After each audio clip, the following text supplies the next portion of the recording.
Welcome for everyone and to everyone who joined us just now or have heard about the session before and just making their way to it. I'm very happy to be here. I have a few slides prepared which can help us all be on the same ground and on the same page. And should you have any questions, we can definitely address them within this session, and you could also get in touch with me later on. So I'll try to share my screen. And as I said, they're going to be just a few slides that everyone can see. And afterwards, we'll have a more in-depth discussion. These are just to guide us and set us on the same page. So in just moments, I'll be sharing my screen. I just want to check if you're able to see the presentation. I'll just get a yes from you before I'm able to move on. Okay, tamam. So the title of this session, which I'm very, very, very happy to have with you, is called From a Notification to a Movement, a Toolbox and Essential Theory. And essentially what it is about is that most of us are involved in one way or another with online communities and with movements, maybe causes that we feel strongly towards. And here I'm here to tell you basically if there had been any updates in the tools that you could use to make the best of the online presence, which will only be increasing as we experience the pandemic and the implications of it, such as lockdowns, and many of us are working from home or from remote destinations.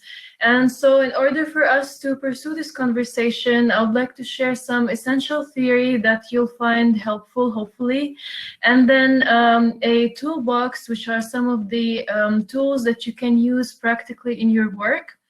I'll be just quickly moving to the chat section just to see that everyone is fine.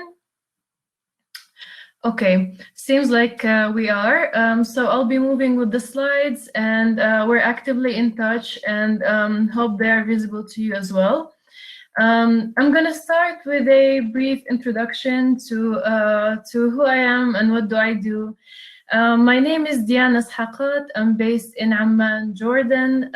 I work in advocacy at an international organization concerned with children's rights. I've presented my work and research in more than 10 countries in Asia, North America, and the Middle East.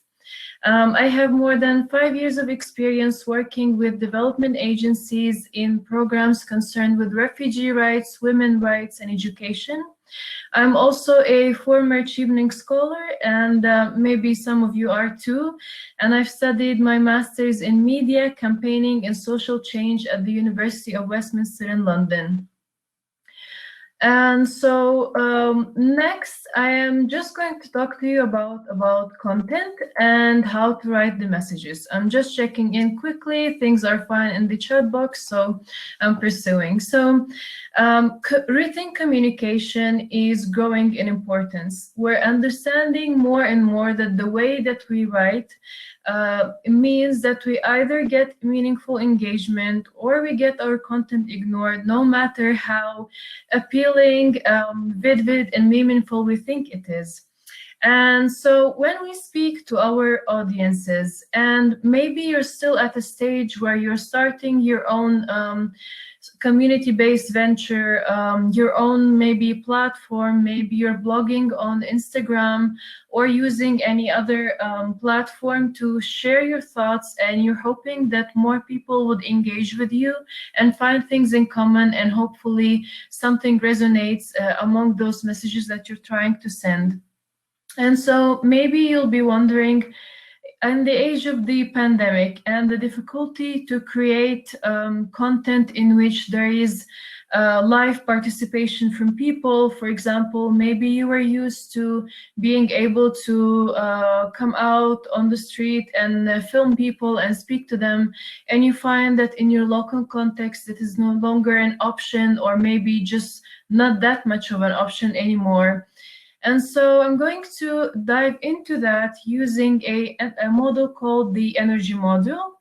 It is not, the only way to do things. It's just one way for us to get our thoughts moving, to get the creative and thinking process going with you or your extended team. Maybe you're working together with others and you're creating content. And so one way for us to write meaningful content that will help people relate to what you're working on, maybe get them interested in the cause you're trying to promote, is to try and understand where people invest their time when they're imagining, when they're busy in their imagination, and also where they're investing their headspace. In other words, when they're thinking, maybe among themselves, maybe together with others, where do they find that their thoughts are the most concentrating the most? So I'll scroll down below to show you the module called the energy model, again, just for those who may have not got it. Just checking quickly on the chat. Okay, tamam. So there is just, it's one way of the many, many ways through which you can understand your audience and craft messages which really means something to them, and will also help you gain more of a critical understanding about where is your audience coming from, why do they behave the way that they do online, and what is it that they're looking for. And so the energy module divides mindsets and the type of investments we make in our headspace or imagination, in the way that we think and plan, to three types of say things that people are driven by, and they can be on an individual level and they can be on a collective level, so on the level of communities, cultures, and nations. So some of your audiences, or some of those who are following you or you may be targeting, will be memory driven. Others will be reality driven, and a third type will be dream driven. You may already have your own understandings of what that means.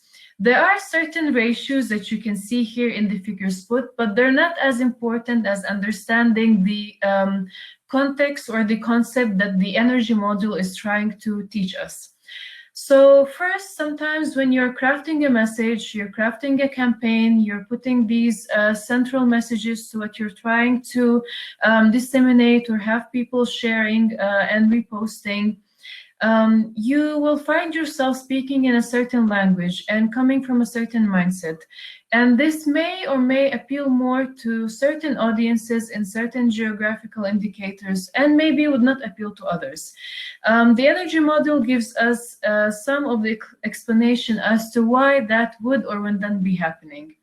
So first of all, some people are memory driven. And what that means is that they are having these nostalgic feelings towards a time which they may have or may have not experienced before. And this is common in war-prone regions where nostalgia shapes current trends in clothing, music, or business branding. So basically, people who live in these communities look back at a time which they may have experienced in their early childhoods, or maybe their grandparents did, and they find solace in that time. And so campaigns and written content which speaks to that time and kind of triggers these feelings of nostalgia is usually the content that they're likely to engage with and follow, and the type of movements that they're likely to resonate with. And again, we can maybe see that in the Arab world too. You may find that many people are more driven by the idea of a glorious past that they would like to return to.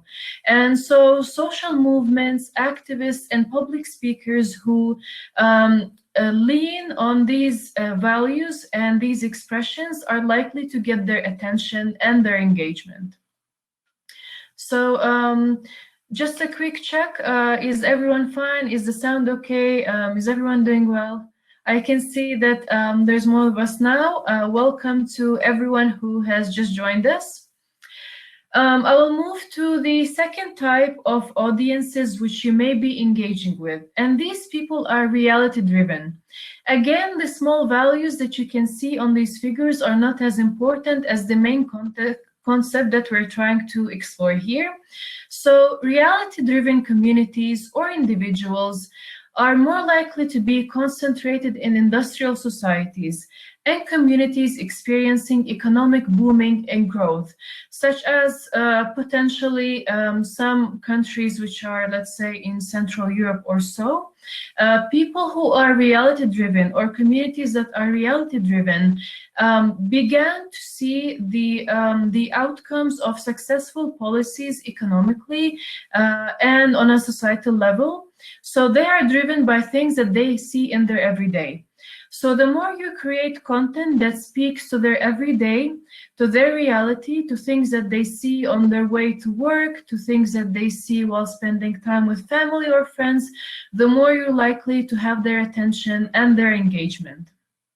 And finally, we have the last type of community mindsets, which you may come across.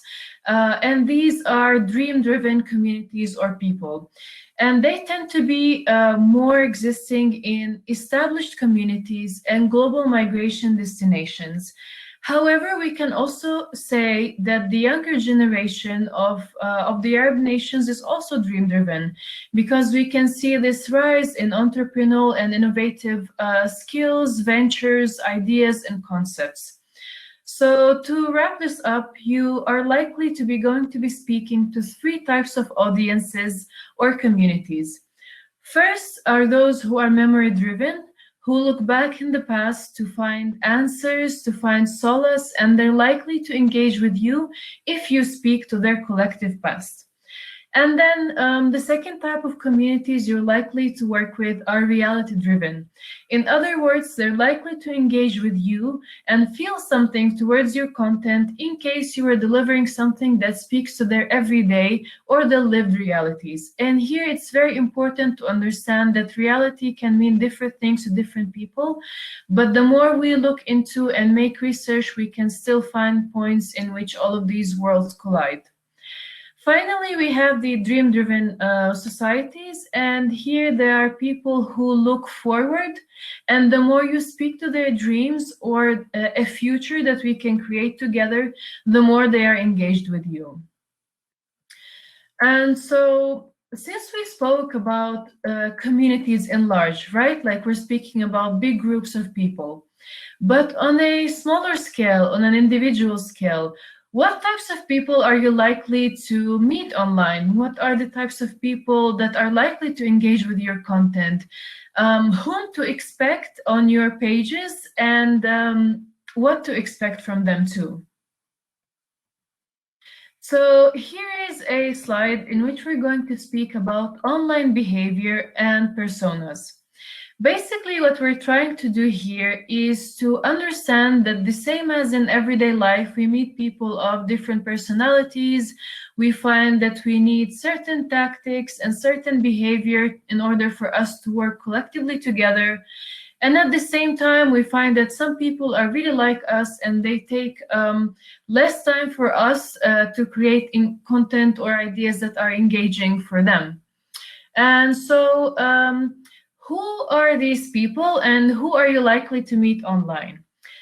First of all, we have certain ratios here. You can see 13%, 52%, 30%, 15%. These values don't have to be exact. It doesn't have to be the only way to do things, but it's just a way that some researchers found, these values seem to be in common for different contexts that have been studied. So what do they indicate? Online, you're likely to meet creators, critics, collectors, joiners, spectators, and inactives. Regarding whether, regardless of whether you're running an Instagram blog, a Twitter account, maybe you're sharing your content on Facebook, maybe you're trying to even, have a WhatsApp group through which you're trying to put people together and get them to complete a certain activity, you'll find that these personality types are present. So creators are people who publish on the web. They can be people who run blogs, websites, videos that they create. Maybe they have a YouTube channel or podcasts. And podcasts, as you may have noticed, grew in their popularity recently. And I think that the biggest, perhaps, rise in all indicators of Arab language podcasts have grew during the pandemic. Maybe you've been following certain podcasts too. So 13% of those who you'll come across, or people on the web, let's put it this way, are creators. And these can also include the influencers that you're following and bloggers, which you may already be able to see on a daily basis on your newsfeed. And then there are people who are called critics. I'm sure that you came across these and they made you very thoughtful, at least at some point. Critics represent around 19% of the people on the internet and those you're likely to engage with. These people do not necessarily have something negative to say. They're not necessarily people who are trying to undermine the social movement online or write disturbing comments to on the posts or writings of activists and so on. These could be people who post reviews online, leave comments on blogs, or contribute in other ways to existing content. For example, I believe that most of us, even those who have not been fond of following the news closely in the past, are finding themselves doing that whether they basically like it or not. For instance, I try to avoid the news on certain days, but I like to come back to the news of certain channels and just look into the figures and updates and highlights of the week, but then not spend more time than that. But some of the people that I have on Facebook are actively commenting on the pages, these articles of news agencies, whether they're being skeptic, whether they require further information about what was written. They feel something towards that content, and they feel a certain type of obligation to leave a review, post a comment, or leave a question to the content creators. Someone is asking if I'm going to share the presentation. Yes, definitely. I'll do some refinements based on what you maybe had questions for me and so on after the session, but I'll definitely find a way to share it with you. There's also another question, which I believe is about misleading audiences, and I'll come back to that. If you allow me, I'll just go on with this slide, and right after we're done, I'll come back to the questions and hopefully be able to answer them adequately. So the third type that we're going to explore are collectors. Maybe you're also on Pinterest, and you know what Pinterest is. It's basically this online board with a massive amount of content, and you're allowed to take posts, pictures, and images and store them into files and folders. And it's particularly helpful for those looking for ideas, for aesthetics, for ways to better present their work. And so 15% of the population online are collectors. These people read lots of information, and they'll be actively using the save option on Facebook if they are on Facebook. And they really like to tag pages and photos in ways that they can come back to them later. So they may not necessarily interact with you right away, but they're still storing your content. And luckily, Instagram is offering us ways to see these basically statistics of people who saved your content but did not interact with it in any other way. But platforms which do not allow you to see that may be confusing for you, and you may be feeling demotivated.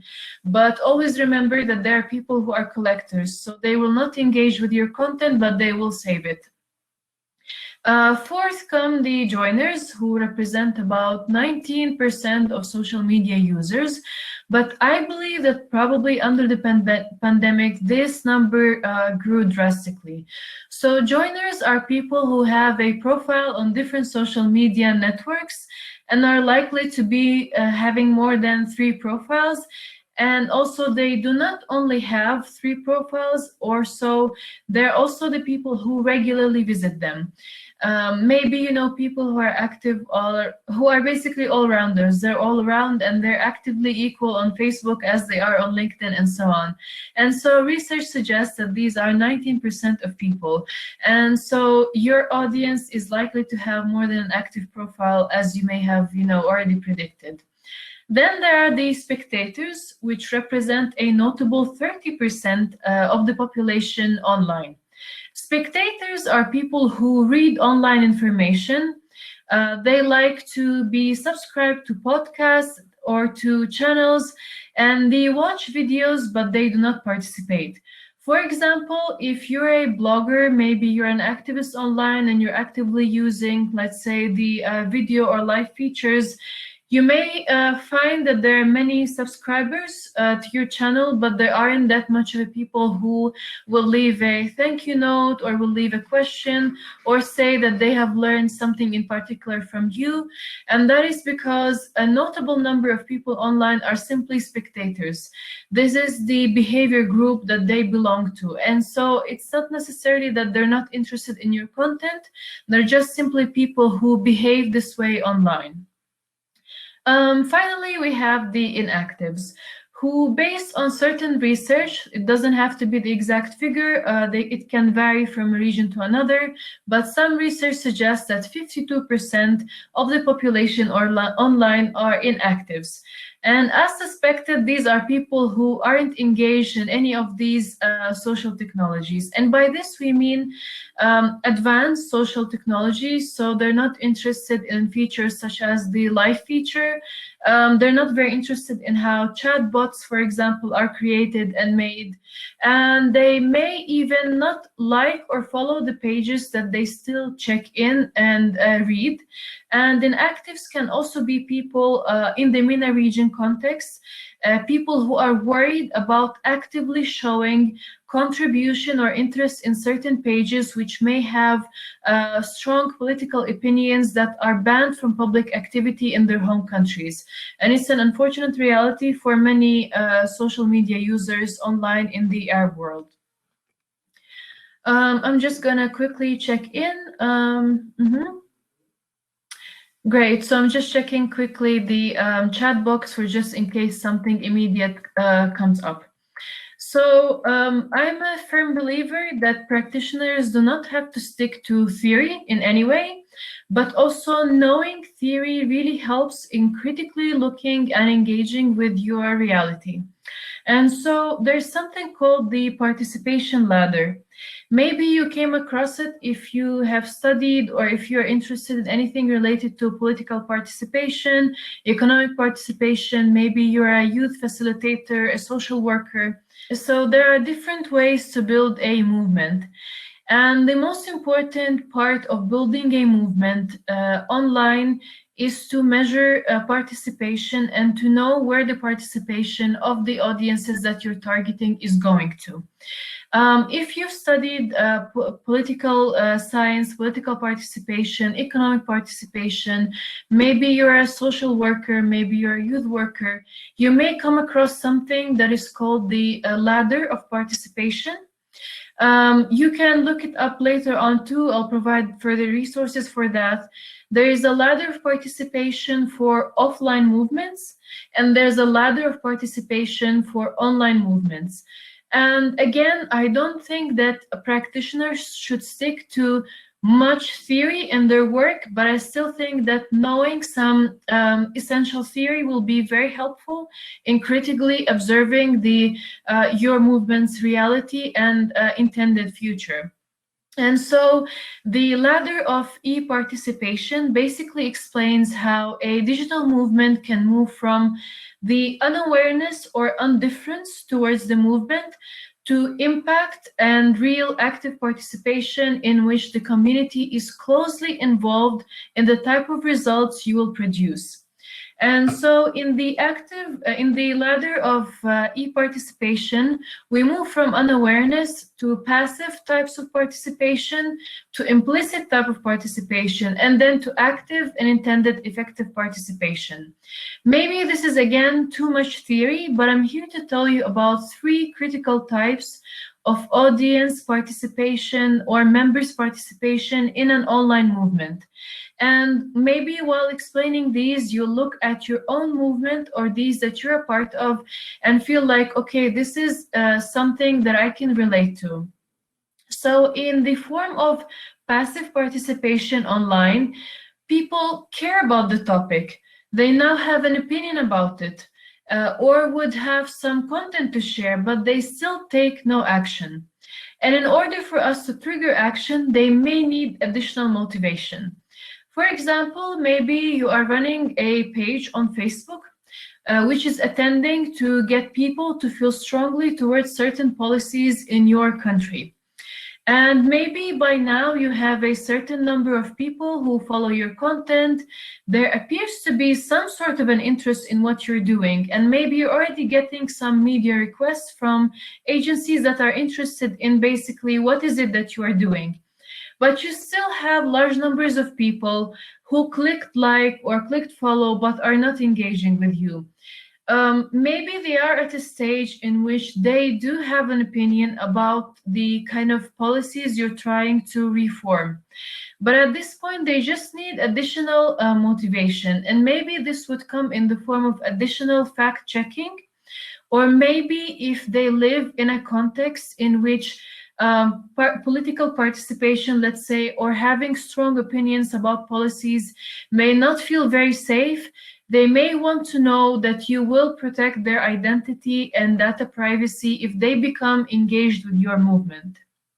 In the type of implicit participation, people are unaware that they're actually participating, but they're taking actions by certain media practices. For example, by using the systems they participate implicitly. What this means basically is that you as a movement, you've designed a certain system or a user journey. You've designed ways for me to know about your journey, and they go up the ladder to, let's say, send you a message on Instagram and then go to a certain event and then meet you there. This type of participation is called, it ranges between implicit to intended participation. So it's basically me engaging with the type of activities that you designed for me, and me moving up the ladder in these activities that you designed for me to engage with you. And so if this still feels confusing, or maybe this is too much, and I'm aware that it can be for this type of participation or for this type of workshop, I just encourage you to write down or look up a concept called the ladder of e-participation, and then maybe also the ladder of participation. And it will help you to kind of map the stages that your movement will go through before impact is achieved. And now that we spoke a bit too much about theory, let me tell you about some trends in storytelling. I'm sure all of you want to tell a story. Maybe it's a story of the neighborhood that you grew up in, and there had been a certain problem there that you would really want others to not experience. Maybe you're an activist, maybe you're a crafts person who creates something, and you'd like to share it with the community. And maybe you're already an established content designer or creator, but you've been feeling that since the pandemic became a reality for most of us, that you're unable to create content that people engage with as much as they used to in the past. Here are some of the ideas that you can use and some of the trends that you may have been observing and in storytelling. And these can be helpful for you, especially as you are mostly at home these days, as the most of us. So first of all, there's something called whiteboard storytelling. And maybe you've seen those around YouTube mostly. It's basically a sheet of paper and an artist who is using a pen and a paper to create small illustrations, then arrows, putting the main ideas there. And this type of storytelling can be used by free apps online. You can look them up and view your options. Sometimes they're paid too. Sometimes you can do that DIY. If you just have a powerful source of lighting, or maybe you know, a room in which light comes in a really nice way for you to create whiteboard storytelling, you can do that. Or finally, you can commission an artist, and this way you can also contribute to the activist economy, so to say, by helping an artist throughout these times to not only get creative, but also help them feel rewarded for what they're doing. And then there is the community source storytelling, which is basically when your community, the group that you're engaging with, tells the story that you want to hear. And since we're mostly based at home, you may be wondering, how do I get to do that? Because it's difficult to, for example, go by, use a camera, and then walk around and film people, because it's more difficult to visit people at home, actually, in reality. So community source storytelling doesn't have to be in person. You can create a storyboard or a line, like a written line for different community members, or they can come up with the text. And you can let different people say different parts of the conversation you're trying to convey, and then put them all together. And to do that, you can simply use your phone. There are many ways to combine these type of videos, but more and more community source storytelling is trending online. Finally, there is surrealism or sci-fi remade. Some of the ways, I think you have been seeing all these things about aliens coming down to Earth, and like all kinds of what used to be in the past a part of science fiction movies is now happening. You can also facilitate that, because there's so much humor and satire around that, especially around the failure of certain policies in the Arab world, and people turning them into something that they can still share with some sense of maybe resilience or fun. And so you can also use sci-fi and look into different themes there to create content that will be trendy and that will resonate with people, since most of the things that we're experiencing now are new to us as well, and may have been just something that people decades ago predicted. So you can really facilitate these things. Just a moment, I'm just quickly checking. Okay, and so mostly, like, it's my last slide here. I just wanted to say that this is just a form of a toolbox that you can use, a set of ideas that can turn your movement from a notification to something with an impact. So if you're a community-centered business, there are so many names nowadays for these, socially centered companies, social ventures. Maybe you are a for-profit company, but you still have sort of social goals that you're trying to convey or achieve.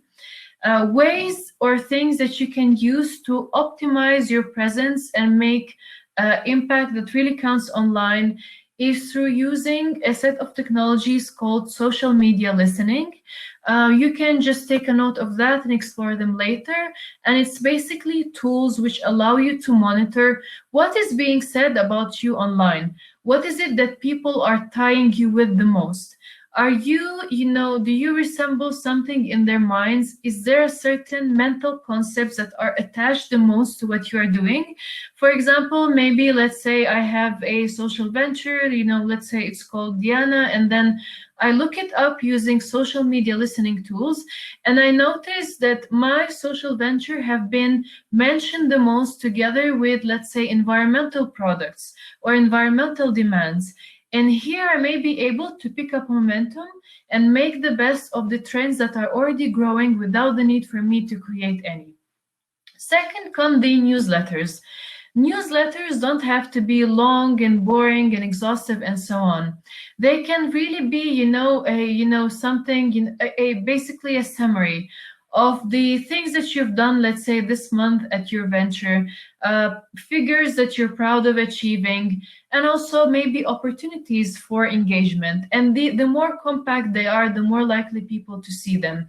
So leave the long forms of reporting to your, other stakeholders, such as maybe donors, investors, and so on, because audiences nowadays are likely to be interested in, things that are straight to the point.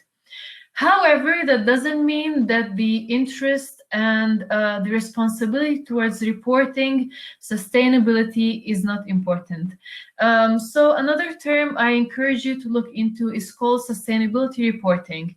Maybe some of you are already working in this sector, and it's basically a form of reporting in which you write about the environmental, social, and governance-related impact that your business is leaving on people. And it's also a way to communicate what you're committed to in the future and ways that you're going to measure that. And this is going to be helpful for you to really build a community around you that trusts your business and feels that they are at one together with your values. And then if you're a participatory community, maybe you're a feminist page on a social media network, and you are trying to design leadership programs. You're trying to make training programs or trying to, educate or engage your audience with a certain type of content, and you know that they're already there, but you just need to creative ways to engage them. Some of the tools which you may want to write down or explore are Miro, Padlet, and Airtable.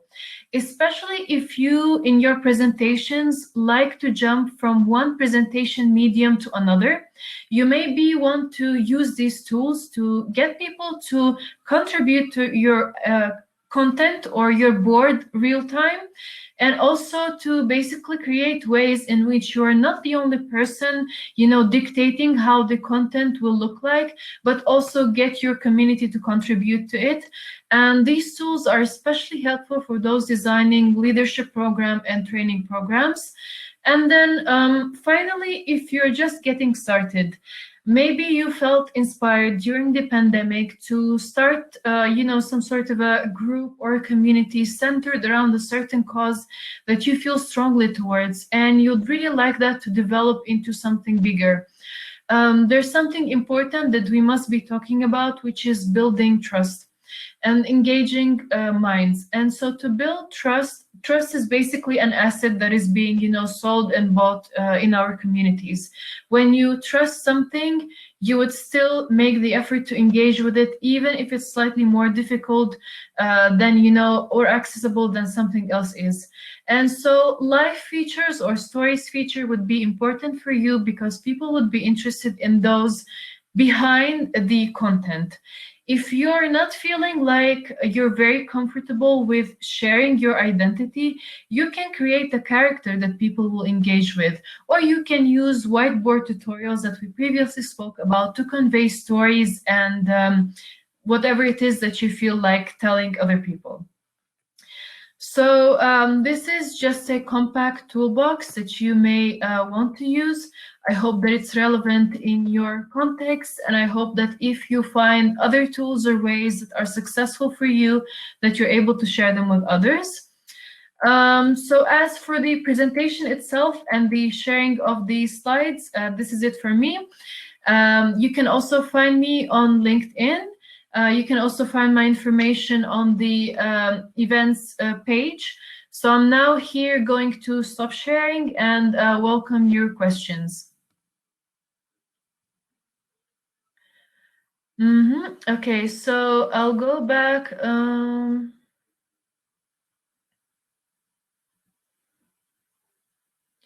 Okay, so I'm going back to your questions. So,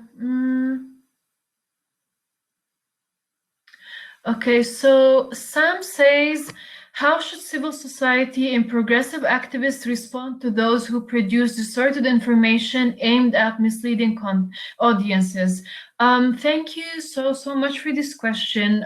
I believe that when we scroll the internet, we're going down our feed, we, at least once have seen, a post that is not true, but people are highly engaging with it, especially with conspiracy theories, just, basically really rising these days. So some of the ways is to look into your local fact-checking initiatives. For example, I live in Jordan. Some of the fact-checking initiatives are government-led and others are activist-led. So maybe if you'd like, you're an organization or you're an activist and you'd like further support in debunking a particular trend that you're seeing online, you can just check if there are local movements that look into fact-checking, and then maybe brainstorm things that are more suitable to as actions to your local context. I hope that this is at least one answer to what you're looking into. But for example, in the case of the Arab world, there is this initiative called فتبينوا, and it's a very successful example that has been also receiving international recognition. It's basically a group of young people who created a certain structure to analyze content and search the origins of that content, and then basically create posts which tells you, this is what has been circulating online and this is what we found out. So I'm sure that on a regional level, there must be other initiatives like that too. Salam is asking, will you share the presentation with us? Definitely, I'll do some, just some maybe minor changes to the presentation based on what I've been seeing or the engagement that has been here in the chat box, and I'll definitely find a way with the organizers to share it. For the audio part, again, I'm seeing several messages. Sorry about that. Thank you, Tala, for letting me know. Clara, thank you so much for joining us. Thank you for leaving the message too. I'm very happy that you made it. Can someone spell out the names of the tools in the writing here, please? Definitely, I'll write them right after I finish reading these and just send them in the chat box and other chat box. Otherwise, we can just send you the presentation. Gus Andrews, thank you so much for leaving the comment on the spelling. I could definitely go back and check that. For it being difficult to read, as you know, we're using more than a single feature on this platform, and so sometimes the content may not have been viewed ideally, but I've tried to do the best to explain what was written there. And I'm gonna quickly share with you the names of the tools that I've mentioned. I'll just type them right after I answer these questions. Gus Andrews, thank you for your support. I'm sorry about those who found it difficult to read. As I said, we're using different tools here. For Salam, Salam says the MENA region and Jordan in specific are facing severe shrinking spaces, absolutely. And there are several legislations criminalizing online activism, absolutely. How does this affect moving on from a notification to a movement? Thank you so much for this wonderful question.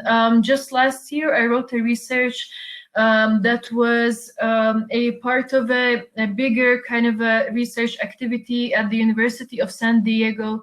And we spoke about the exact articles that the civil society found really problematic in Jordan. Some of them have been re-represented in late 2019 and early 2020, but unfortunately, what we're really struggling with is the vague definitions of certain things that will be considered crimes or criminal activities online. So the biggest problem is, you know, the inability to really make sense of what does that even mean. How does that affect? It certainly does affect the growth or the pace on which a movement can be moving forward. And I think that the most important thing is that, first of all, to maybe if you're able to receive legal support from a volunteer, a fellow activist with a legal background, this is going to be really helpful. You don't have to write it and publish this anywhere if you don't feel really safe doing that, but you can at least verbally communicate it in your circles and let people know what this means. This article is likely to indicate XYZ, and so this is what was meant by it. So the more legal awareness we have, the more maybe we're comfortable pursuing what it is that we are doing. And at the same time, there are many coalitions in Jordan and other parts of the Arab world which are trying to push for better explained articles on criminal activity and what, you know, a criminal activity is in the first place. I may just tell people that under the pandemic, since the Arab world leaders are using this warlike discourse in describing the pandemic and the implications of the pandemic, you may want to be careful, and you may want to expect that there will be, like, let's say, the process will be slower than you expected, but it doesn't mean that it's impossible for us to reach what it is that we're hoping to do, since everyone, including those very decision makers, are dealing with something that we're dealing with for the first time. And so regarding this, is research available? We'll be very interested. I'll just send you the link to a summary of this research, just one moment. Or just in case you're interested in, because this is a summary, but at the same time, it may be helpful to just, look into the concepts shared there. You may feel like, okay, this is something I want to read more about. This is a summary or one of the documents that was published as a part of the research I've been indicating. And then I'll just try to find a way, maybe Ahmed, you could advise us on the best way to share the presentation. I'll make really minor changes to it, just, in response to some of the comments that I have received. Yes, Diana, we can share it later after your edits with everyone. I'll also, if you like, just for us to really be consistent and to make sure that I follow on that, I'll just send you my LinkedIn, and then as I said, after I work on the changes suggested, or in response to some of the things you were hoping to be clear, I'll just send you the presentation. So the link to my LinkedIn profile is here, and maybe we have about 9 minutes left, but at the same time, I want you to have some time to, find your other events or. The session has ended. Yes, thank you so much. Thank you so much, Diana. Thank you so much. I think that's it, and we're on to stay in touch with everyone. Yeah, thank you everyone for joining us. Bye bye. Thank you. Bye bye everyone. Bye.